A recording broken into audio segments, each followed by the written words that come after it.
Lívia, eu sou teleconsultora e hoje nós vamos falar sobre o diabetes tipo 2, também conhecido antigamente como diabetes mellitus não insulino dependente. Esse é um tema extremamente comum no nosso dia a dia da atenção básica. Então, o diabetes ele é um grupo de doenças metabólicas que tem como característica comum uma hiperglicemia, que é resultante do defeito da secreção dessa insulina pela célula beta do pâncreas ou por uma deficiência dessa ação dessa insulina nos tecidos periféricos.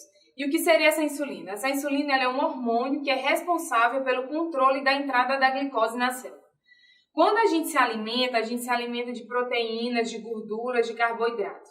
Essas substâncias elas são transformadas em glicose no nosso intestino e então são absorvidas na corrente sanguínea. Na corrente sanguínea, essa glicose, para que ela possa entrar nas nossas células, ela vai precisar dessa insulina que vai funcionar como se fosse uma chave para essa entrada.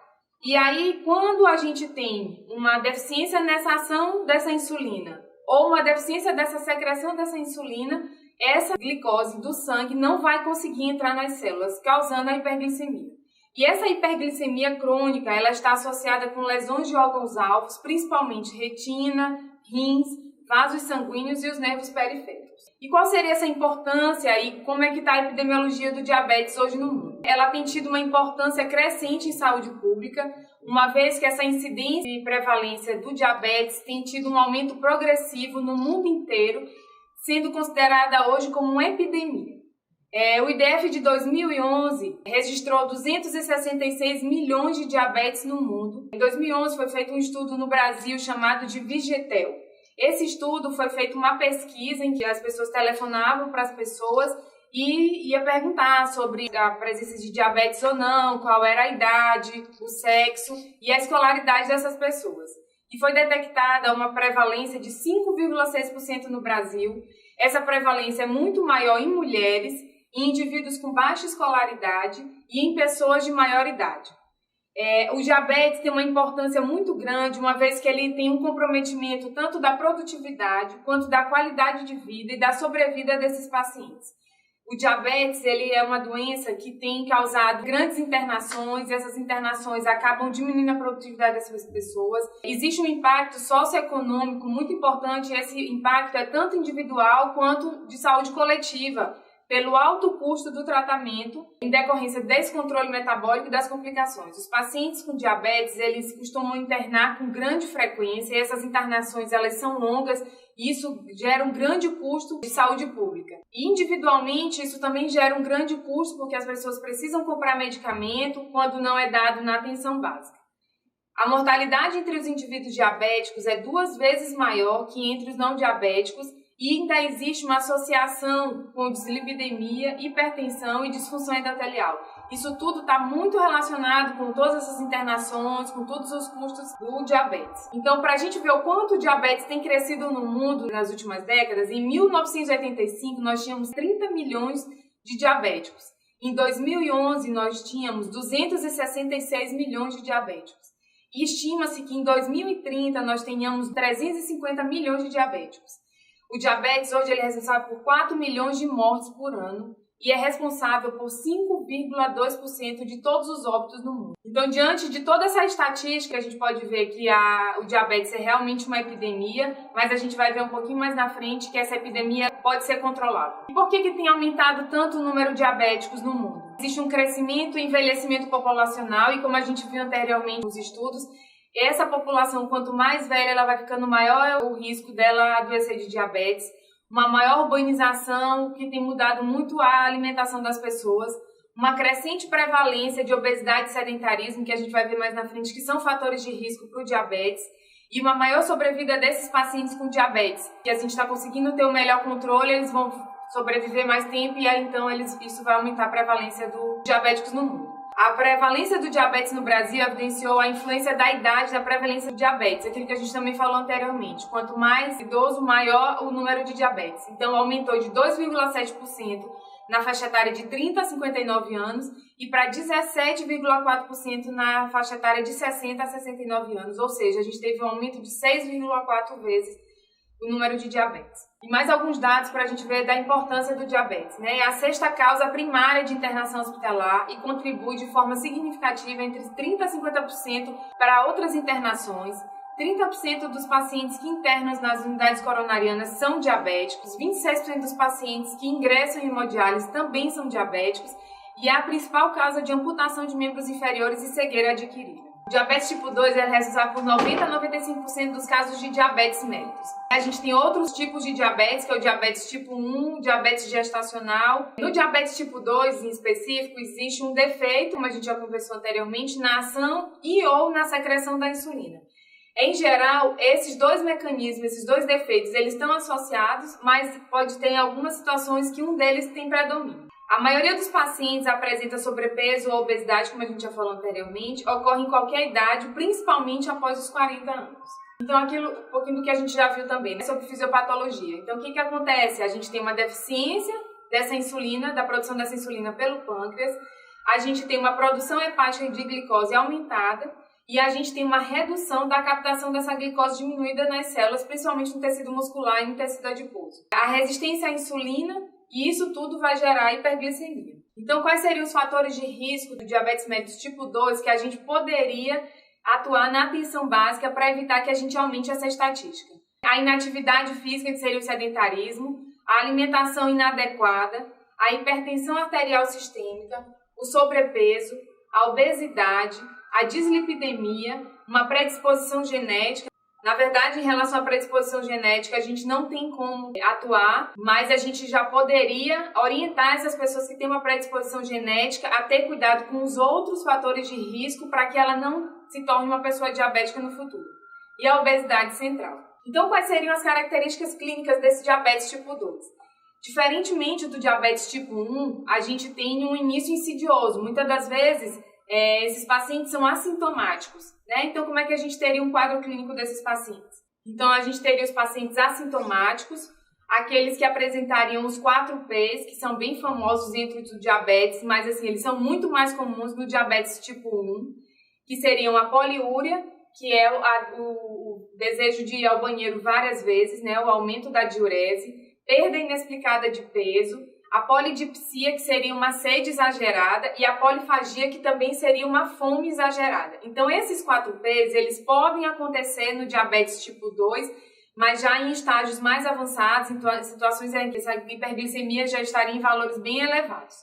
Os sintomas mais comuns, mas que são menos específicos, mas que é o que acontece no diabetes tipo 2, seriam fadiga, fraqueza, letargia, que seriam sintomas sem nenhuma causa aparente, discreta perda de peso ou ganho de peso, distúrbios gastrointestinais como diarreia ou constipação intestinal e náuseas, enurese noturna, visão turva ou então uma melhora temporária da visão para perto, coceira vulval na pele, corrimentos vaginais nas mulheres, um mau hálito, parestesia e perda de sensibilidade. Então, diante de um quadro clínico como esse, a gente precisa investigar.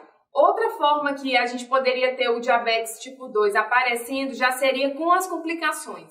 Porque a gente sabe que o diabetes tipo 2 ele é uma doença extremamente silenciosa. Então, a hiperglicemia está acontecendo, ela está fazendo lesão dos órgãos-alvos, mas a pessoa está assintomática, ou então com sintomas muito leves, e aí ela não dá importância para aqueles sintomas, e aí quando a gente vai fazer diagnóstico do diabetes tipo 2, a pessoa já está com complicações. Dentre essas complicações, a gente teria a microangiopatia, macroangiopatias e as neuropatias. A microangiopatia ela ocorreria pela obstrução de pequenos vasos. E aí esses vasos da retina, os vasos dos rins, seriam as retinopatias e as nefropatias. Em relação às macroangiopatias, já seriam obstruções de grandes vasos, e aí a gente teria eventos cardiovasculares, como infarto do agudo do miocárdio, cerebrais, como o AVC, alterações de periferia, o pé diabético, gangrena, amputações, as neuropatias, que poderia ser neuropatia simétrica distal, focal ou autonômica. E os determinantes para essas complicações seria essa duração do diabetes. Quanto mais tempo a pessoa tem de diabetes, maior o risco ela tem de complicações crônicas, principalmente se esse controle é inadequado, né? Então, esse grau de controle metabólico é extremamente importante, pensando nessas complicações. Uma suscetibilidade genética, o tabagismo, o etilismo e a hipertensão arterial, que funcionariam como fatores agravantes dessa hiperglicemia. E como é então que a gente faria a prevenção desse diabetes? Então a gente teria que pensar em todos aqueles fatores de risco, a gente teria que atuar na prevenção pensando nos fatores de risco. E como é que a gente faria isso? Mantendo um peso dentro da normalidade, praticar atividades físicas de forma regular, não fumar, controlar a pressão arterial, evitar medicamentos que possam agredir o pâncreas e aí então fazer com que esse pâncreas diminua a produção da insulina. E dentre esses medicamentos a gente teria o corticóides, os diuréticos tiazídicos, que são medicamentos que a gente faz uso muito frequente na atenção básica nas hipertensões, as cortisonas, os corticóides. A gente também tem que ter muito cuidado ali na atenção básica, porque a gente pode estar predispondo esse paciente a um diabetes tipo 2. E o que a gente tem visto é que uma redução de 3 a 4 quilos em 4 anos, ele reduziu a incidência de diabetes em 58%. Quando a gente associa intervenções na dieta, atividade física, tabagismo e o combate ao excesso de peso, a gente causa uma redução de 91% na incidência de diabetes. Então, quando a gente pensa em todos esses fatores de riscos e como a gente pode agir isso na atenção básica, a gente vê que nós também somos responsáveis por essa grande incidência de casos de diabetes mellitus. Porque se a gente conseguir controlar esses outros fatores, que são os fatores de risco, a gente consegue reduzir em até 91% a incidência do diabetes. Como é que a gente faria o diagnóstico? Quando é que a gente pensaria no diabetes? Quando a gente tivesse todos aqueles sintomas que a gente falou anteriormente, e aí, ok, pensei em diabetes. O que a gente vai fazer? A gente vai pedir um teste de glicemia. A gente pode fazer esse diagnóstico diante dos sintomas, ou a gente pode fazer o diagnóstico naqueles casos que são assintomáticos e comparecem lá na atenção básica para fazer um exame de rotina. Então, o que a gente consideraria um diabetes mellitus tipo 2? O jejum, essa glicemia em jejum vier maior ou igual a 126 mg por decilitro, a gente vai repetir essa glicemia. Se ela vier nesses mesmos valores, a gente vai dar o diagnóstico de diabetes tipo 2. Outra situação que a gente também faria o diagnóstico de diabetes tipo 2 era se a gente fizer uma teste de tolerância à glicose, com 75 gramas de glicose, e aí a gente colhe uma glicemia em jejum e colhe uma glicemia 2 horas após a ingestão dessa glicose. E aí, se depois dessas 2 horas a gente tiver uma glicemia maior ou igual a 200, a gente também tem um diagnóstico de diabetes tipo 2. Uma outra situação era que se o paciente chegasse na unidade de saúde, a gente fizesse uma glicemia daquele momento, e essa glicemia fosse maior ou igual a 200, e além dessa glicemia ele tivesse os sintomas clássicos, que seriam polifagia, polidipsia e perda de peso. Aí o que seria a glicemia normal então pra gente? Glicemia abaixo de 100.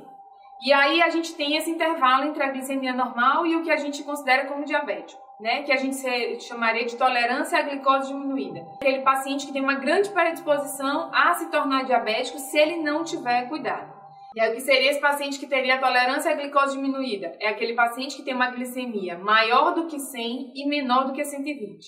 Ou então ele tem um teste oral de tolerância à glicose com maior ou igual a 140, porém menor que 200. Então ele está entre o intervalo da normalidade e o de diabetes. Esse é o tipo do paciente que a gente precisa ficar de olho porque ele tem maior chance de ser um paciente diabético no futuro. E quando a gente pensa em tratamento? O tratamento ele envolve metas terapêuticas. E quais seriam essas metas terapêuticas? Manter uma glicemia no intervalo da normalidade, evitar episódios de hipoglicemia, que é uma complicação aguda e grave do diabetes, manter o perfil lipídico, que reduz o risco de doenças cardiovasculares. A gente vai ver um pouquinho mais na frente quais seriam essas metas desse perfil lipídico, manter a pressão arterial em níveis normais, manter o peso, prevenir ou retardar o desenvolvimento de complicações crônicas do diabetes, e isso a gente vai conseguir fazendo um controle adequado da glicemia, avaliar as necessidades nutricionais, levando em conta as preferências individuais e culturais. E aí uma coisa que é extremamente importante no diabetes é mudança do estilo de vida. Muitas das vezes a gente vai fazer medicações, vai fazer várias medicações, na verdade, e o paciente não vai conseguir controlar o diabetes. Por quê? Porque ele não conseguiu mudar o estilo de vida dele.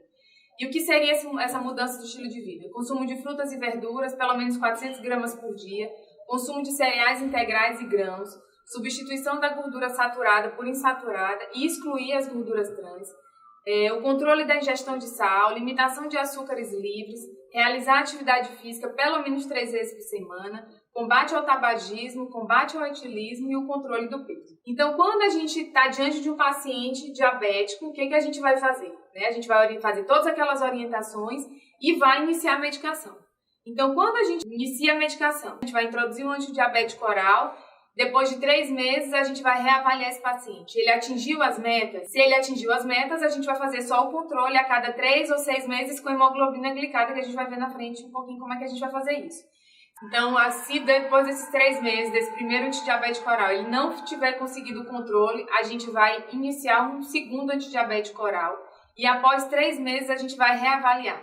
Se esse paciente continuar não atingindo as metas, a gente vai associar a insulina. Como é que a gente vai associar essa insulina? Vai iniciar com uma dose única de NPH ao deitar, de acordo com essa glicemia de jejum.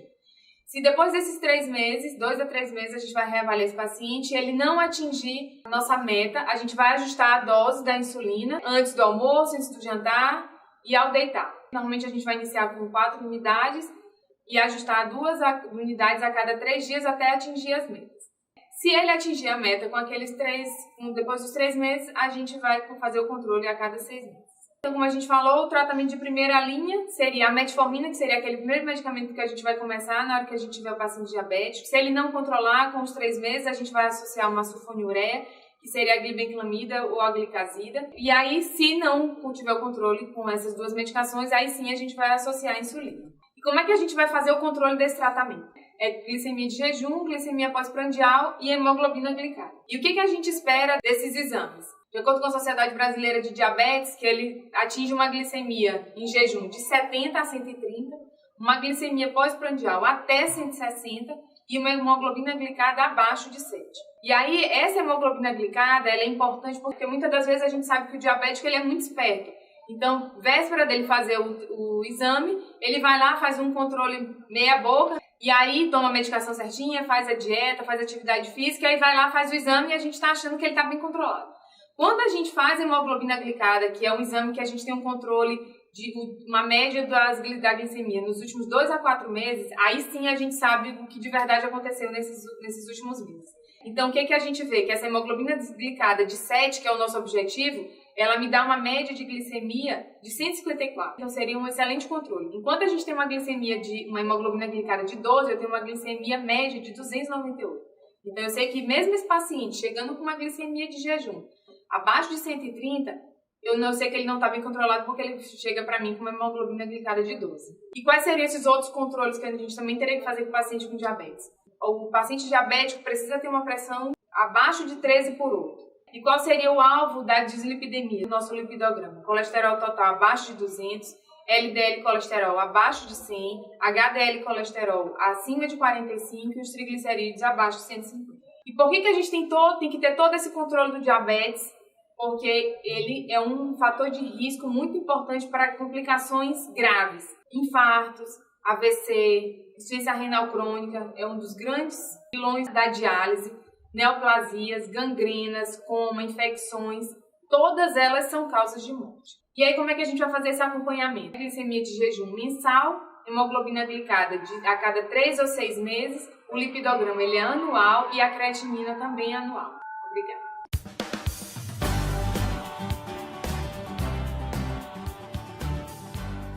A equipe do Núcleo de Telesaúde do Hospital Universitário da Universidade Federal do Maranhão gostaria de agradecer pela sua atenção e convidá-lo a utilizar a plataforma de Telesaúde Brasil Redes para postar suas dúvidas. Estaremos à sua disposição sempre que necessário.